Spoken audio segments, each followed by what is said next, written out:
You are listening to Proof Text, a Glossa House podcast exploring Scripture with Dr. T. Michael W. Halcomb and Dr. Frederick J. Long. Welcome and enjoy.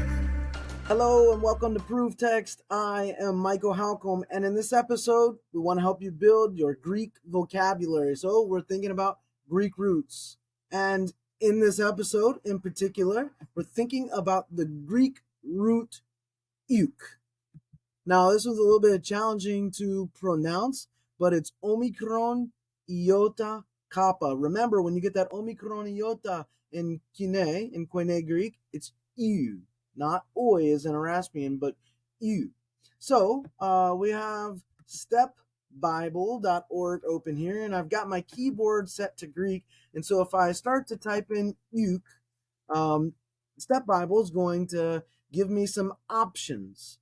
Words that start with uk, and what I want you to look at here are some of the options that were given. There are lots of them. So we have eukios, one's household.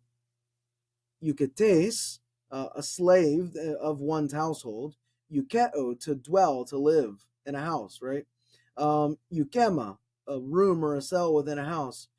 Euketerion, it's a dwelling. When you get that terion, that's like in English cafeteria, right? It denotes often like some kind of a company room or a big room or something, a factory or something like that, a workplace. We could keep going. Eukodomeo, to build, eukodome, building. But what you can see is that all this has to do with a home or a building, a household. So when you get that uk, that's what it's conveying. So let's just click one. Let's do eukeo, to dwell. And you can see, like in Romans 7:17, we have a participial form of that, eukusa, the one dwelling. We have yuki and eukusa, eukusa again, yuki again, yuki. And we have the infinitive down here, yukin, to dwell. To live in a home, right?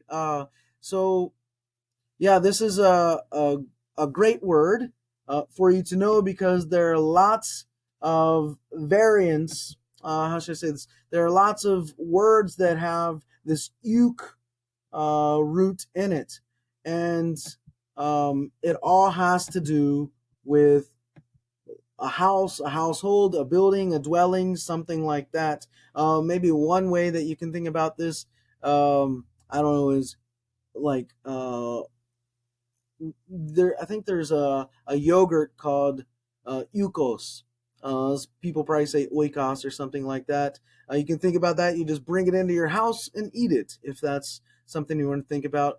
I could be wrong on this, but I was thinking, like somewhere in the recesses of my mind, that we get our word economics from this, finances dealing with the household. I don't know, perhaps I'm wrong about that, but that uk root has to do with household, building, dwelling, something like that. It's a really important word. It's found all over the place. So I want to share that with you and ask you to subscribe, like, follow this podcast, and even better, share it with folks. So that's our Greek root for the week and for the day, and I hope that helps. Interested in growing your ancient language skills but not sure where to start? Glossa House can help. From illustrated readers and short stories to lexicons and grammars, Glossa House offers a variety of resources for beginning, intermediate, and experienced ancient language learners. Head to glossahouse.com today. Glossa House, language resources for the global community.